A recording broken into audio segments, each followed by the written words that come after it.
Bienvenidos a la ponencia sobre la igualdad de armas en el proceso penal, un sueño que no hemos podido lograr en el marco del Congreso Internacional de Innovación y Desarrollo 2022, organizado por la Institución Universitaria Americana.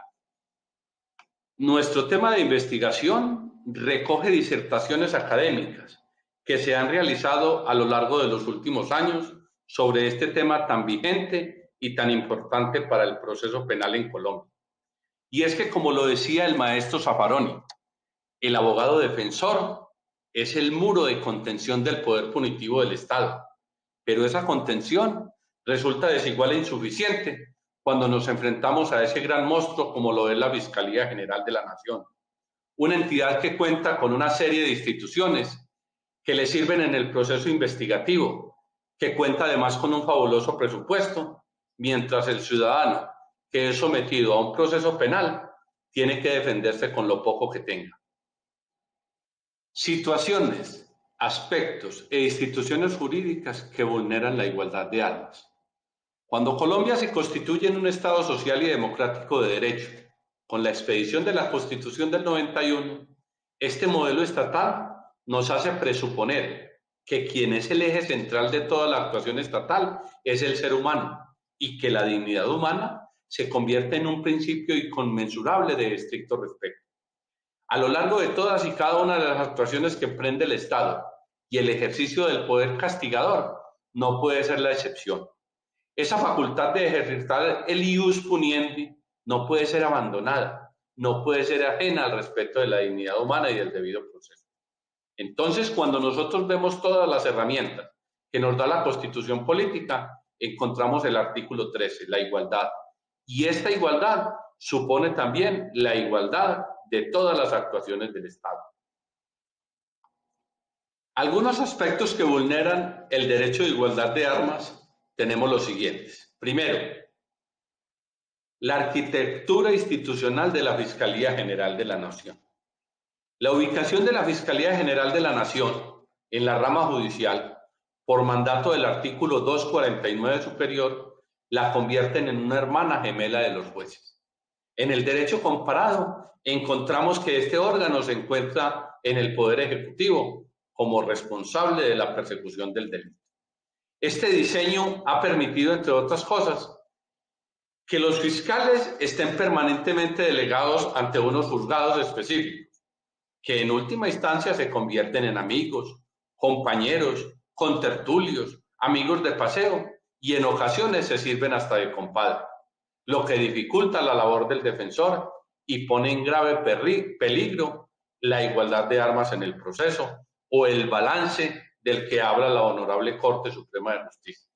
Seguidamente en ese diseño tenemos a la Fiscalía General de la Nación, compulsando copias penales a los jueces o a los abogados.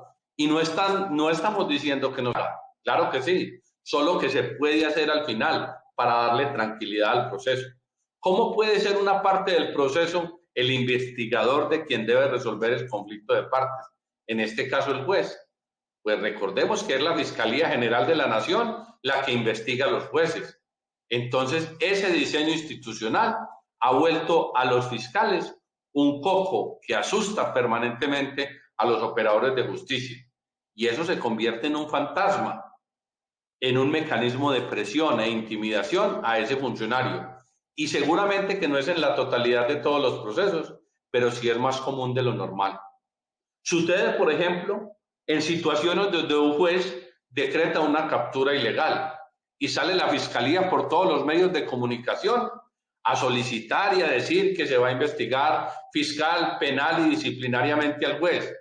Cuando se vaya a volver a realizar esta audiencia, ¿será que el juez a quien le corresponda realizar esa nueva audiencia lo va a hacer con toda la tranquilidad?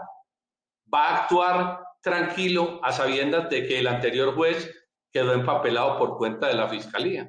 Yo creo que no. Segundo, la reserva sumarial y la indagatoria propios de un sistema inquisitivo. Si se habla de un sistema de parte donde se van a enfrentar en igualdad de condiciones, ¿por qué yo no puedo conocer las pruebas con que cuenta la fiscalía en la indagación? ¿Por qué tenemos que tener una reserva sumarial? La Fiscalía tiene la posibilidad de tener una reserva sumarial con relación a los elementos de prueba con los que cuenta antes de la imputación. Y este criterio y esta reserva sumarial han sido revalidadas por la Honorable Corte Constitucional y la Corte Suprema de Justicia en varias sentencias, donde la Fiscalía no está obligada a descubrir antes de la acusación por encontrarse en indagación y se tiene que dejar pasar 2 o 3 etapas procesales más para conocer cuáles son las pruebas que van a soportar la acusación, mientras el procesado inerme espera que a sus espaldas todo ese aparato estatal esté recaudando material probatorio para hacerlo valer en un juicio. ¿Y qué decir cuando un posible acusado se dirige a la Fiscalía con el fin de saber si es objeto de una investigación y recibe como respuesta que no? Y que si se lleva, tiene un carácter de reservado. Esta situación ahonda aún más esa falta de igualdad de armas en el proceso penal. La formulación de imputación como un acto de mera comunicación, incontrovertible por parte de la defensa. En las facultades de Derecho, en los cursos de Procesal Penal y Técnicas de SPOA, indican que la formulación de imputación es un acto de mera comunicación a cargo del ente acusador. Y cuando se habla de un acto de mera comunicación, se refiere a la palabra comunica, contenida en el artículo 286 de la Codificación Procesal Penal colombiana. Esta es otra de las afectaciones de derechos fundamentales de las personas. Recordemos cuál es la base de la medida de aseguramiento: la inferencia razonable de autoría o participación en un delito basada en los hechos jurídicamente relevantes. Y entonces viene mi pregunta: ¿por qué como procesado yo no puedo hacerle contrapeso a los hechos jurídicamente relevantes, a esa hipótesis factual que trae la Fiscalía? ¿Cómo no puedo yo ejercer un control como contraparte si se supone que somos un sistema de partes enfrentadas a esa inferencia razonable de autoría o participación que en últimas me va a afectar derechos como el buen nombre, mi patrimonio y la libertad? Quedamos impávidos al ver cómo el procesado es un mero convidado de piedra que no tiene ningún tipo de posibilidades de ejercer un control frente a los grandes medios y los recursos con que cuenta la Fiscalía General de la Nación y la mejor posición para el recaudo y tratamiento de elementos materiales con vocación de prueba, evidencia física y la recolección de información. Como ya lo hemos dicho a lo largo de toda esta disertación, la Fiscalía cuenta con toda la estructura estatal para poder adelantar una investigación: técnicos, asistentes que sirven como policía judicial, la policía judicial. Y entonces vuelven las preguntas: ¿qué tiene el procesado? Esa pregunta nos la hacemos permanentemente. Esa pregunta tiene que movernos a dar ese debate de frente a esa situación. Y quiero solamente en este punto tocar algo.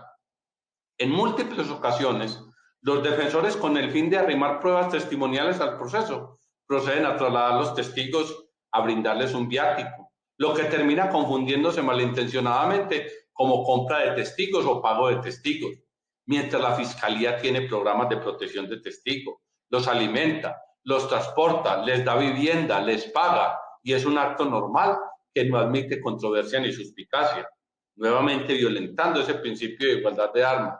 Mientras que para la Fiscalía es algo legal y permitido, para el acusado resulta algo dudoso e ilegal. Un monopolio de la verdad en manos de las autoridades solo sería compatible en un Estado autoritario, donde no se reconozca ni la libertad ni la dignidad que son propias de las personas y que pueden acceder a la administración de justicia en igualdad de condiciones. Ministerio Público y las víctimas como intervinientes especiales.